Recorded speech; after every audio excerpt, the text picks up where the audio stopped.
Maintenant, avec le point suivant qui est install d'appliance, c'est une installation qui est, pardon, c'est une installation qui est physique. Donc, on va pas trop tarder sur cette partie-là. Donc, alors, install d'appliance, c'est le fait de, c'est un pack, donc c'est désemballer le boîtier et le vérifier, donc c'est bien, s'il est en bon état, lire les warnings et les guidelines de l'installation pour la partie électrique et ainsi de suite. Review rack requirements, donc la taille du rack et qu'est-ce qui est demandé pour la partie rack, PDU, ainsi de suite, parce que les câbles d'alimentation ne sont pas des câbles normaux, c'est des câbles PDU. Voilà, connect and power on. Donc il faut allumer le boîtier et vérifier les LED. Donc en se basant sur les informations qu'on a vues au début. Donc les LED ils donnent des informations. Donc c'est quelque chose qui ne va pas. Il faut avant d'avancer sur l'installation. Donc voilà. Les LED elles aident à détecter s'il y a des problèmes, quelque chose comme ça. Donc voilà. Power on, ça veut dire qu'il a allumé les en rouge. Donc voilà, par exemple, le fan status, donc les ventilateurs bien pour de refroidissement, ils doivent être en vert. C'était par exemple en rouge ou quelque chose comme ça. Il y a un problème, donc qu'il faut le régler avant d'avancer. Alors, continuons avec le point suivant qui est la préparation de l'appliance pour la configuration. Alors, il y a beaucoup d'étapes, mais il le faut. Donc, c'est pas donné comme ça, comme perte de temps. Non, il faut un peu de patience parce que sinon, vous aurez des problèmes. Donc, pour les éviter, il faut patienter au moment de la préparation. Alors, préparer l'appliance pour la configuration. Voilà, c'est une page à part. Qu'est-ce qu'il y a sur cette partie-là? Donc, il faut accéder au CMC. Si vous avez déjà travaillé avec les serveurs Cisco de UCS, donc sûrement vous avez fait la même chose. Donc, il n'y a pas rien de spécial ici. Donc, il faut accéder au... Le CMC, c'est l'équivalent de... C'est comme un BIOS graphique de Cisco, au serveur Cisco UCS. Donc, il faut accéder au CMC, donc Cisco Integrated Management System, je pense. Donc il faut accéder au CMC, donner une adresse IP au CMC et après accéder, continuer voilà, enable browser access, voilà. Il faut accéder, donc il faut donner une adresse IP au CMC et activer l'accessibilité en HTTP. C'est une configuration à faire au niveau du CMC. Après, c'est recommandé de faire une préconfiguration check. Ça veut dire qu'il faut accéder au BIOS, qu'il faut checker les disques et ainsi de suite. Il y a une carte réseau, il y a des serveurs qui sont livrés avec une carte réseau Intel. Il faut la désactiver, donc c'est ce qui est recommandé par Cisco. Il y a certains cas où il faut, par exemple, pour réinstallation et ainsi de suite, il faut reimage the appliance. Donc, comme on a dit tout à l'heure, qu'il vient avec une image préinstallée. Donc, pour certaines fonctionnalités ou bien certains cas, il faut la réinstallation de cette appliance-là. Ok, voilà. You need to reinstall this in certain situations, such as before you change your current cluster. Si par exemple vous avez des problèmes ou bien vous voulez faire des changements sur la partie cluster, ça nécessite une réinstallation de l'image. Dans ce cas, il faut suivre la procédure de reimage. Mais pour une installation standard normale, il ne faut pas une réinstallation.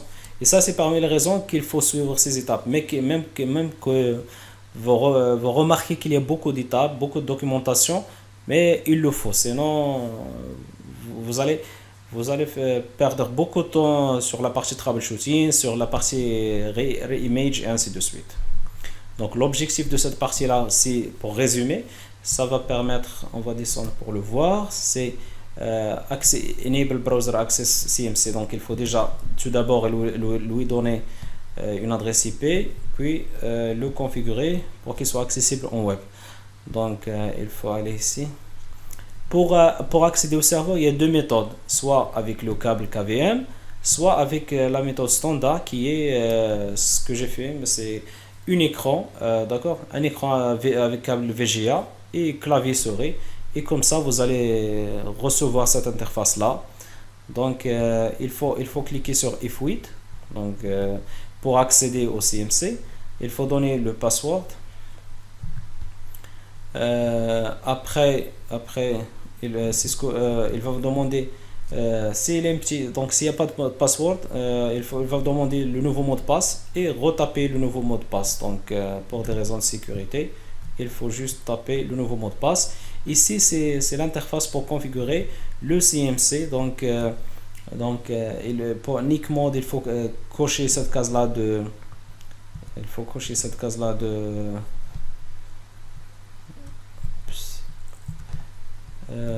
alors il faut cocher cette case là de dedicated. Il faut en bas IPv4, c'est pas IPv6. Si c'était par exemple DHCP activé, dans mon cas c'était activé par défaut DHCP, il faut désactiver, d'accord. Et une fois désactivé, décocher plutôt l'option DHCP, il va vous proposer donne-moi une adresse IP, le masque, la gateway et le DNS préféré. Et ça c'est ce que je viens de dire, c'est le résumé des points en bas. Donc il faut taper une adresse IP et ainsi de suite. Après, si vous voulez plus d'informations ou bien plus de paramétrage, il faut cliquer sur F1 for additional settings. Pour changer le nom, le dynamic DNS, décocher, donc un checkbox to disable si vous voulez désactiver, default user si vous voulez les choses telles qu'elle est, les ports properties for new settings, donc les paramètres du port et ainsi de suite. Il faut cliquer sur F10 pour sauvegarder et puis échappe pour sortir. Ce qu'on vient de faire, c'est de donner une adresse IP. Maintenant, qu'est-ce qu'il faut faire? Il y a deux cas, soit supposons par exemple voilà le boîtier DNAC, soit si vous avez un switch, vous connectez le switch, sinon vous connectez directement votre PC avec le port CMC. Supposons par exemple vous avez donné une adresse IP 192.168 par exemple 1.1, donc à votre machine vous donnez le 1.2 et sur le navigateur vous tapez le 192.168.1.1 et voilà, donc vous allez accéder avec pour continuer la configuration de CMC en web. Voilà, ça c'est l'interface de CMC. Donc après authentification,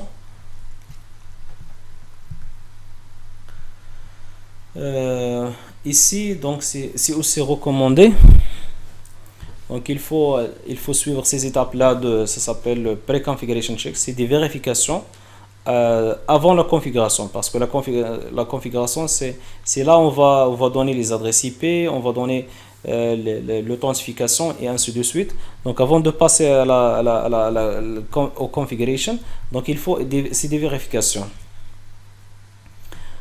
Alors il faut donc procédure, donc